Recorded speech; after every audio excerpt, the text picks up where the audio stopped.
Hello friends, मैं अखिलेश कुमार आप लोग को अपने YouTube channel and target class में स्वागत करता हूं। आज मैं फिर से एक नया टॉपिक लेकर आया हूं न्यूमेरिकल का, जो बल तथा गति के नियम से संबंधित है।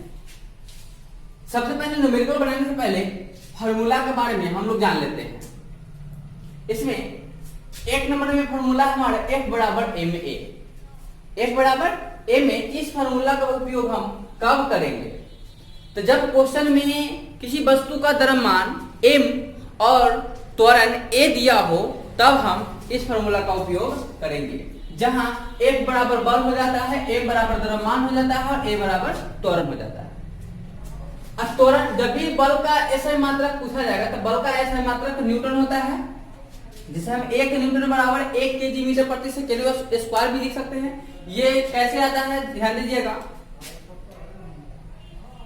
F बराबर m में होता है, F बराबर m में बल का ऐसा मात्रक न्यूटन होता है, बराबर मास का केजी होता है, केजी, और त्वरण का होता है मीटर प्रति सेकेंड स्क्वायर। यहां पर ऐसे भी लिख सकते हैं 1 न्यूटन बराबर 1 केजी मीटर प्रति सेकेंड स्क्वायर भी लिख सकते हैं। अब चलते हैं दूसरा नंबर फॉर्मूला पर। दूसरा नंबर फॉर्मूला हमारा क्या है? संवेग बराबर, किसी वस्तु का द्रव्यमान और वेग दिया हुआ रहता है, तब उसका संवेग ज्ञात करने के लिए इस फॉर्मूला का उपयोग किया जाता है, जहां P बराबर संवेग हो जाता है मोमेंटम, और M बराबर द्रव्यमान केजी या ग्राम में रहता है, उसको केजी में बदल दिया जाता है, और वेग का मात्रक होता है मीटर प्रति सेकेंड। इसीलिए संवेग का मात्रक हो जाएगा केजी मीटर प्रति सेकेंड हो जाएगा। चलिए इस पर 2-3 क्वेश्चन देखते हैं। इस पर एक नंबर क्वेश्चन में क्या कह रहा है? किसी 6 केजी द्रव्यमान की गेंद में 4 मीटर प्रति सेकेंड स्क्वायर की त्वरण उत्पन्न करने के लिए कितने बल की आवश्यकता होगी? कितने बल की आवश्यकता होगी? तो सबसे पहले इसमें ध्यान दीजिए, इसमें दिया हुआ है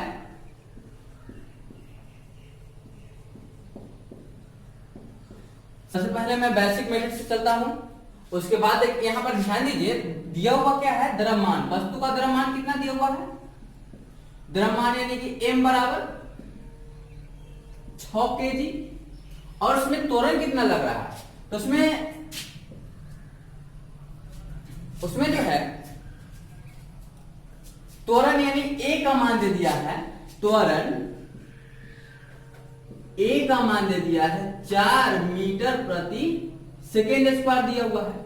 तो कह रहा है बल, उस पर लगने वाला बल ज्ञात करना है, यानी कितने बल की आवश्यकता होगी। बल यानी कि F बराबर वाट। तो एक नंबर फॉर्मूला पढ़े थे, F बराबर होता है ma। F बराबर a में m का मान दिया हुआ 6 केजी और गुने त्वरण का मान 4 मीटर प्रति सेकेंड स्क्वायर है। यहाँ पर ध्यान दीजिए, 4 को 6 से गुना कर दीजिए। 4 को 6 से गुना करेंगे तो हमारा 6 चौक 24 हो जाएगा। 24 केजी मीटर प्रति सेकेंड स्क्वायर हो जाएगा। इसे हम 24 न्यूटन भी लिख सकते हैं, हमारा आंसर हो जाएगा। तो हम लिख सकते हैं इसमें उस वस्तु पर 24 न्यूटन का बल की आवश्यकता होगी। अब चलते हैं दूसरा नंबर क्वेश्चन पर। दूसरा नंबर क्वेश्चन में क्या कहता है? दूसरा नंबर क्वेश्चन में कहता है 2 केजी द्रव्यमान वाले वस्तु पर 10 न्यूटन का बल आरोपित करने से उत्पन्न त्वरण का मान ज्ञात करना है। तो यहां देखिए दिया हुआ है, इसमें भी 2 केजी, m बराबर दे दिया है 2 केजी, और उस पर लगने वाला बल यानी F बराबर दे दिया हमको 10 न्यूटन। 10 न्यूटन का बल लगता है, तो उसमें पूछ रहा है त्वरण क्या होगा? त्वरण बराबर वाट। त्वरण का मान ज्ञात करना है हम। तो त्वरण का मान ज्ञात करने के लिए हम वही फॉर्मूला यूज करेंगे, F बराबर m में, जहां देखिए यहां पर देखिए, इसमें हमें a का मान ज्ञात करना है। a का मान ज्ञात करना है तो m को हम बटा में ले आएंगे। a बराबर हो जाएगा F बटा में m। बल बटा में द्रव्यमान। तो बल कितना लगता है, 10 न्यूटन लगता है, बटा में मास कितना है, द्रव्यमान कितना है, तो 2 kg। इसको हम काट देंगे तो 5 बार में कट जाएगा। 5 यहां पर ध्यान दीजिए, न्यूटन के जगह हम यहां पर केजी मीटर प्रति सेकेंड स्क्वायर लिख सकते हैं। अब बटा में केजी हो जाएगा, केजी से केजी खत्म हो जाएगा, यानी त्वरण का मान हमारा कितना हो गया, 5 मीटर प्रति सेकेंड स्क्वायर त्वरण हो गया। इसमें त्वरण का मान पता चल गया। अब चलते हैं 3 नंबर क्वेश्चन पर। 3 नंबर क्वेश्चन में क्या कह रहा है, 2 केजी द्रव्यमान के पिंड पर, 2 केजी के द्रव्यमान के पिंड पर कितना बल लगाने से उसमें 5 मीटर प्रति सेकेंड स्क्वायर का त्वरण उत्पन्न होगा। इसमें दिया हुआ है पिंड का द्रव्यमान यानी m बराबर दिया हुआ है 2 केजी, और उसको कहा कितना इसमें बल लगाया जाए कि त्वरण सा a बराबर 5 मीटर प्रति सेकेंड स्क्वायर हो जाए। तो बल पूछ रहा है, इसमें F बराबर होगा, तो F बराबर हो जाएगा, F बराबर m का मान है 2 केजी और गुने त्वरण का मान है 5 मीटर प्रति सेकेंड स्क्वायर। यहाँ पर ध्यान दीजिए, ये हो गया त्वरण का मात्रक, ये हो गया द्रव्यमान का मात्रक।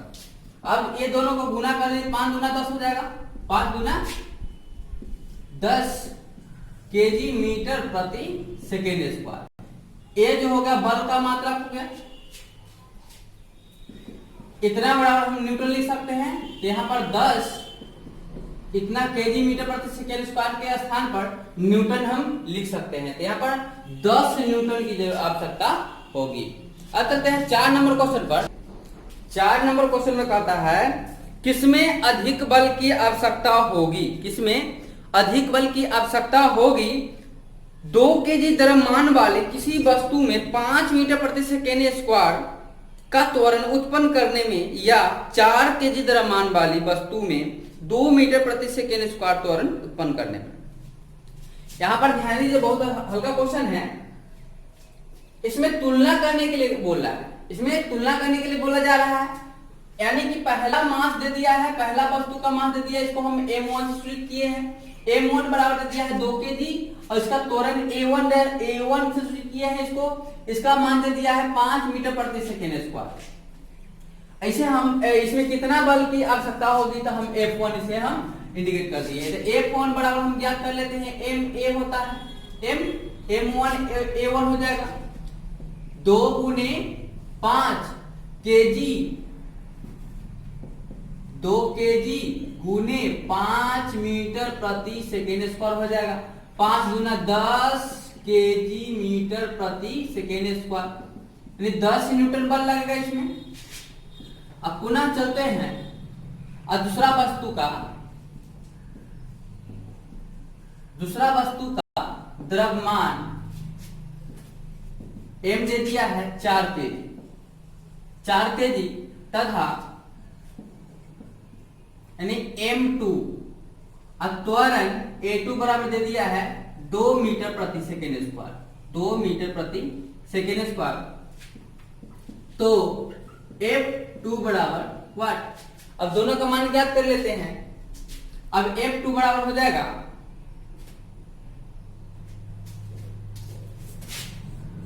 F2 बराबर m2 a2 4 केजी गुने 2 मीटर प्रति सेकेंड स्क्वायर, 4 गुना 8, अब केजी मीटर प्रति सेकेंड स्क्वायर के स्थान पर 8 न्यूटन।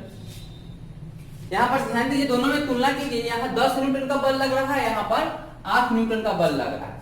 तो इसमें किसमें अधिक बल की आवश्यकता होगी, तो अतः 2 केजी द्रव्यमान वाला वस्तु में अधिक बल की आवश्यकता होगी।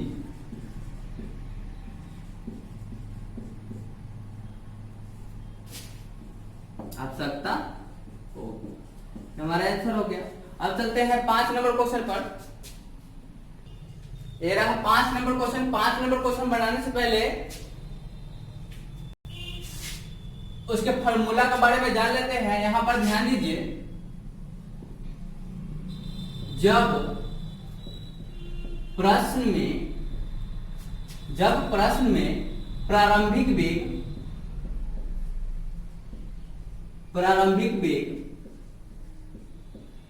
u,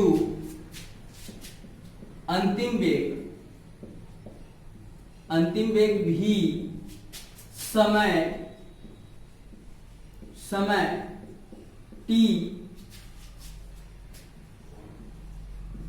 समय t तथा द्रव्यमान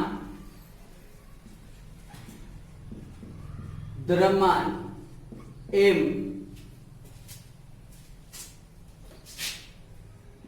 दिया हो तो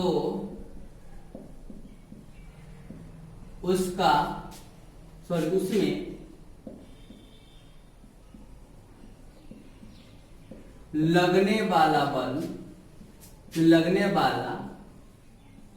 बल के लिए पहले त्वरण A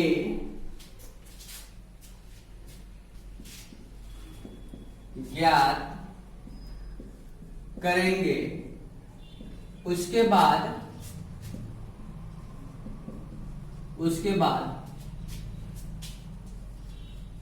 बल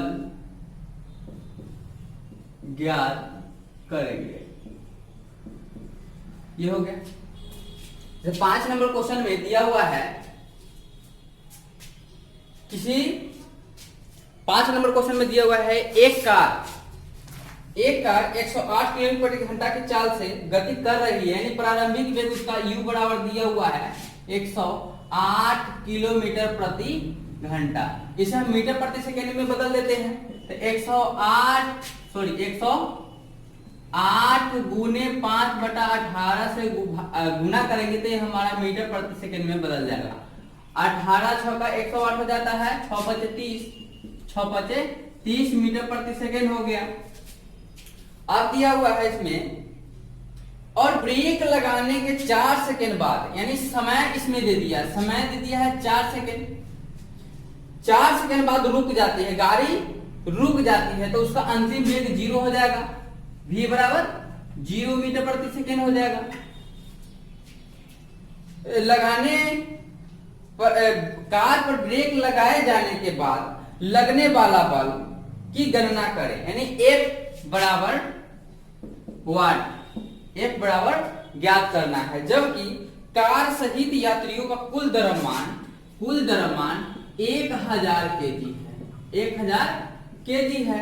यहां पर क्या बोले थे, जब प्रश्न में प्रारंभिक वेग, अंतिम वेग, समय, द्रव्यमान दिया हो तो उसमें लगने वाला बल के लिए सबसे पहले त्वरण ज्ञात करेंगे, उसके बाद बल ज्ञात करेंगे। यहां पर ध्यान दीजिए,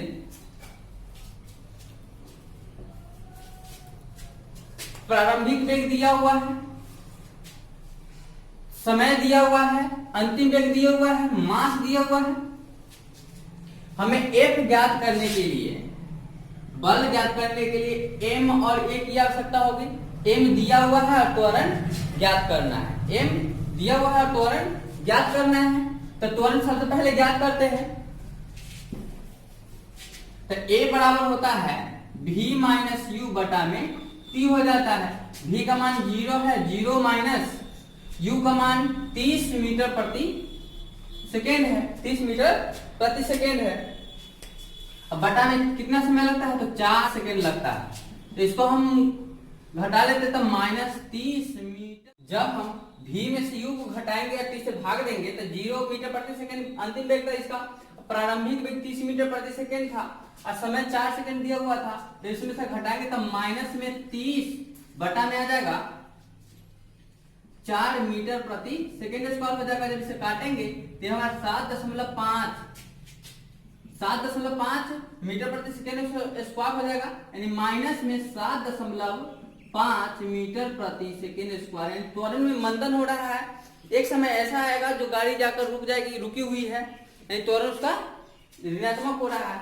अब चलते हैं एफ का मान ज्ञात कर लेते हैं। एफ बराबर ए में होता है, एम ए, एफ बराबर ए में होता है। तो एम का मान दिया हुआ है, एम ए, एम का मान दिया हुआ है 1000 केजी दिया हुआ है यहाँ पर।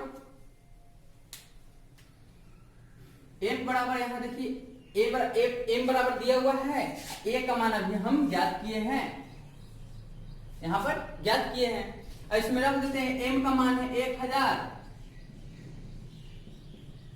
केजी अगुने माइनस में 7.5 मीटर प्रति सेकेंड स्क्वायर।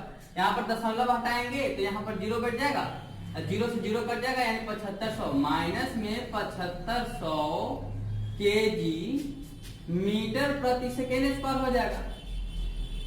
यानी कि हमारा इसमें लगने वाला बल कितना हो जाएगा, माइनस में 7500 न्यूटन का बल लगेगा। इसमें 7500 न्यूटन का बल लगेगा। यानी ऋणात्मक मान जो है, ऋणात्मक मान दर्शाता है कि गति के विपरीत दिशा में बल लगेगा। अगर गाड़ी इधर से जा रही है तो बल जो है पीछे से लगेगा, इधर से इधर की तरफ से लगेगा, ऋणात्मक बल लगेगा। अब चलते हैं अगला क्वेश्चन पर। 7 नंबर क्वेश्चन में, ये 6 नंबर क्वेश्चन है। 6 नंबर क्वेश्चन में क्या कर रहा है, 5 केजी की वस्तु 4 मीटर प्रति सेकेंड के वेग से गतिशील है, तो उस वस्तु का संवेग ज्ञात कीजिए। संवेग ज्ञात कीजिए।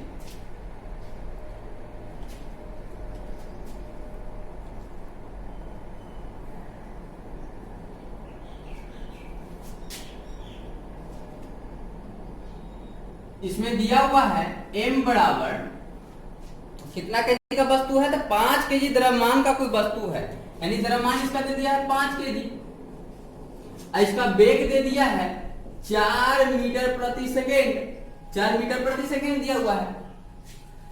इसमें पूछ रहा है संवेग p बराबर व्हाट, तो p बराबर क्या होता है, p बराबर mv होता है।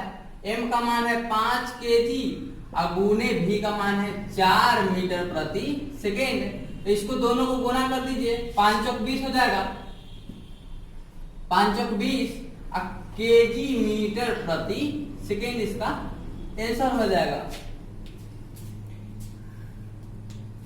6 क्वेश्चन कंप्लीट हो चुका है। अब फिर मिलेंगे अगले पार्ट में इसका। धन्यवाद।